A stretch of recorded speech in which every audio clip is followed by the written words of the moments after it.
ওকে, আমরা এখন চলে আসছি এপিসোড নাম্বার 10 এ। সো এপিসোড নাম্বার 9 পর্যন্ত ফর লুপ, হোয়াইল লুপের বেসিক ইউসেজ দেখছি। সো আমরা এখন যেটা করব সেটা হলো যে ফ্যাক্টরিয়াল কিভাবে বের করতে হয় আর একটা নাম তার টেবিল কিভাবে বানাইতে হয়। খুব সিম্পল প্রোগ্রাম পাইথনে, এগুলো সি বা জাভাতে আমরা করে থাকি, সেটা একটু পাইথন দিয়ে করার ট্রাই করি।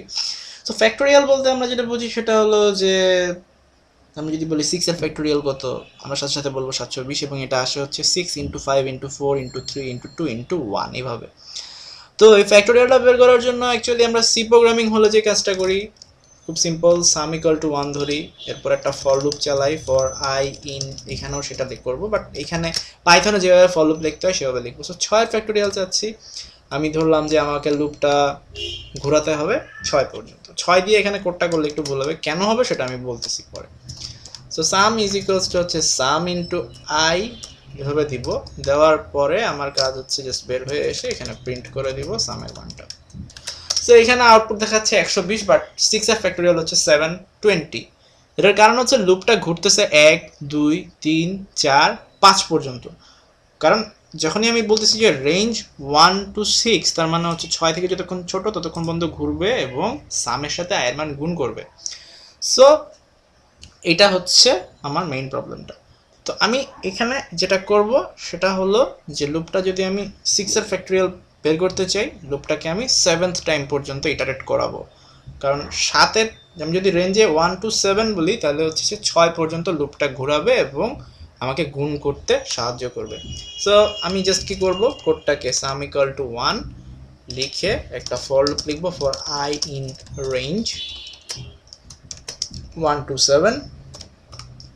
এরপরের কাজ খুব simple, sum is equals to sum into I, loop থেকে বেরোয় আমি জাস্ট হচ্ছে প্রিন্ট করে দেব সামের মানটা। সেটা যদি করি কারেক্ট আউটপুট অ্যাজ 720 চলে আসবে, খুব ভালো কথা। এই কাজটা যদি ওয়াইল লুপ দিয়ে করতে চাই তাহলে আমাকে কি করতে হবে? ওয়াইল লুপ দিয়ে করতে হলে খুব simple, sum is equals two 1 এটা অবশ্যই রাখতে হবে এবং লুপটাকে আমার 6th টাইম পর্যন্ত ঘুরাইতে হবে। সো আই নামে একটা ভেরিয়েবল নিব যার মান হবে হচ্ছে ফার্স্ট অফ অল 1। এখন আমার একটা লুপ ঘোরানো লাগবে, তাহলে আমি যেটা করব ওয়াইল একটা লুপ লিখবো, while I is less than or equal to 6, ততক্ষণ পর্যন্ত আমার লুপটা ঘুরবে। সো লুপটা ঘুরতে হলে পরে আমাকে যে কাজটা করতে হবে সেটা হচ্ছে সাম is equals to some into I, এভাবে লিখতে হবে এবং প্রতিবার ইটারেট করে গুণ করার পরে আমাকে যে কাজটা করতে হবে সেটা হলো আয়ের মানটা আমাকে ইনক্রিমেন্ট করাতে হবে। So I is equals two I plus 1, এভাবে ইনক্রিমেন্ট করাবো এবং ফাইনালি আমি যখন বের হয়ে যাব, বের হওয়ার পরে আমাকে জাস্ট প্রিন্ট করতে হবে সামের মানটা। সো আমি যদি প্রিন্ট সাম দিই তাহলে হচ্ছে সে 720 এভাবে প্রিন্ট করে দিবে। আর আরেকটা কথা, যদি আমরা বাই চান্স এখানে ভুলে যাই যে এখানে I is equals two I plus 1 করতে ভুলে যাই, তাহলে কিন্তু এটা একটা ইনফাইনাইট লুপ হয়ে যাবে। ওকে, নেক্সট যেই জিনিসটা আমরা দেখবো এখন সেটা হচ্ছে যে আমরা দেখবো যে কীভাবে একটা গুণের টেবিল বানাইতে হয়। গুণের টেবিল বলতে অ্যাকচুয়ালি নামটা আমাকে সে লিখে দিবে, এরকম একটা প্রোগ্রাম আমি করব। সো নামটা লিখে দিবে বলতে অ্যাকচুয়ালি আমি যেটা বোঝাতে চাচ্ছি সেটা হলো যে আমি কোনো একটা সংখ্যা বলে দেবো, সেই সংখ্যাটার নামটা সে লিখে দিবে 1 থেকে 10 পর্যন্ত। সো এটা যদি ফর লুপ দিয়ে করতে চাই, ফার্স্ট অফ অল আমাকে যেটা করতে হবে খুব সিম্পল, আমি নাম নামে একটা ভেরিয়েবল নিলাম, আমি ধরলাম যে আমি হচ্ছে 9-এর নামটা লিখবো। সো নাম ইকুয়াল টু 9 লিখে দিলাম। এরপরে আমার কাজ হচ্ছে একটা ফর লুপ ঘোরানো। সো নামটা হচ্ছে 10 ঘর পর্যন্ত আমরা নর্মালি ইউজ করি। সো 1 থেকে 10, তার মানে ফর লুপ ঘুরাইতে যদি আমি চাই তাহলে পরে কী করতে হবে আমাকে, কারণ আমি যদি আমার রেঞ্জটা দিই 1 থেকে 10 তাহলে সে 9 পর্যন্ত গুণ করবে। সো আমাকে ফর লুপটার রেঞ্জ বলে দিতে হবে 1 থেকে 11 পর্যন্ত। So for I in range এভাবে বলার পরে আমি যদি দেখি এরকম, সো এখানে যদি এখন আমি রেঞ্জটা লিখি যে 1,11, ফর লুপের ভিতরে ঢুকে এখন আমি হচ্ছে যে কাজটা করবো, নামটাটা প্রিন্ট করব।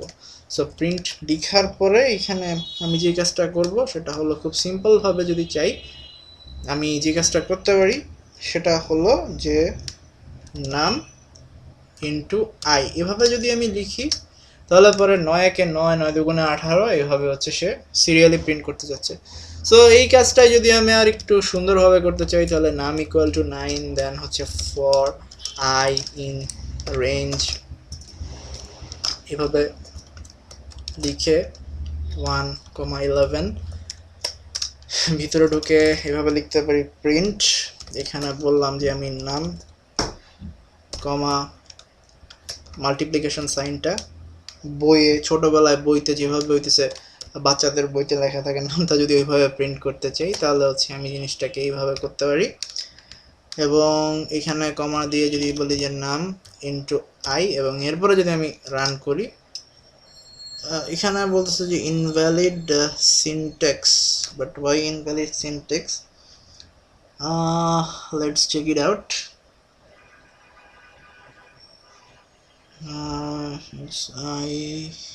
আচ্ছা, এখানে ইনভ্যালিড সিনট্যাক্স কারণ আমি হচ্ছে একটা কমা মিস করে গেছি, সো এটা একটু মিস্টেক। আবার পুরোটা লিখি নতুন করে, নাম is equals two 9 for I in range 1,11।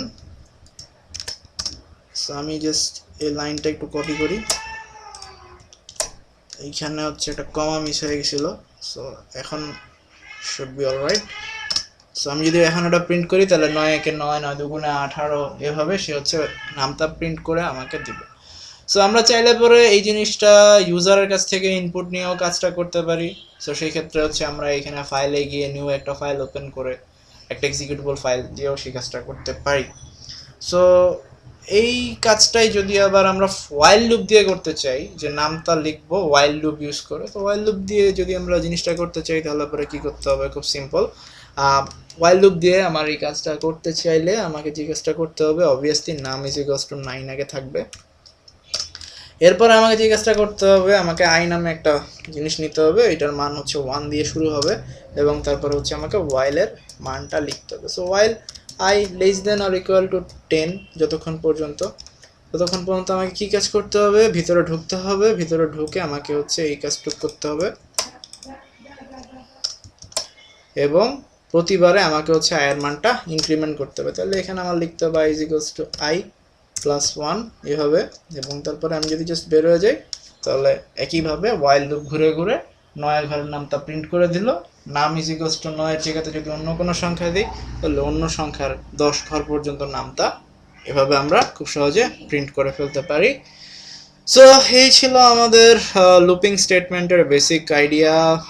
এখনও শেষ হয় নাই, পরবর্তী টিউটোরিয়ালে আমরা আরও দুটো কনসেপ্ট দেখব। যে কোনো লুপিং স্টেটমেন্টে আমরা আরও দুটো কিওয়ার্ড ইউজ করে থাকি, একটা হচ্ছে ব্রেক স্টেটমেন্ট আর একটা হচ্ছে কন্টিনিউয়াস স্টেটমেন্ট, যেগুলো আমরা সি বা জাভাতেও করছি। সো নেক্সট এপিসোডে আমরা ব্রেক এবং কন্টিনিউয়াস স্টেটমেন্টের উপরে টিউটোরিয়াল দেখে ফেলবো। সো ততক্ষণ পর্যন্ত টাটা, বাই বাই।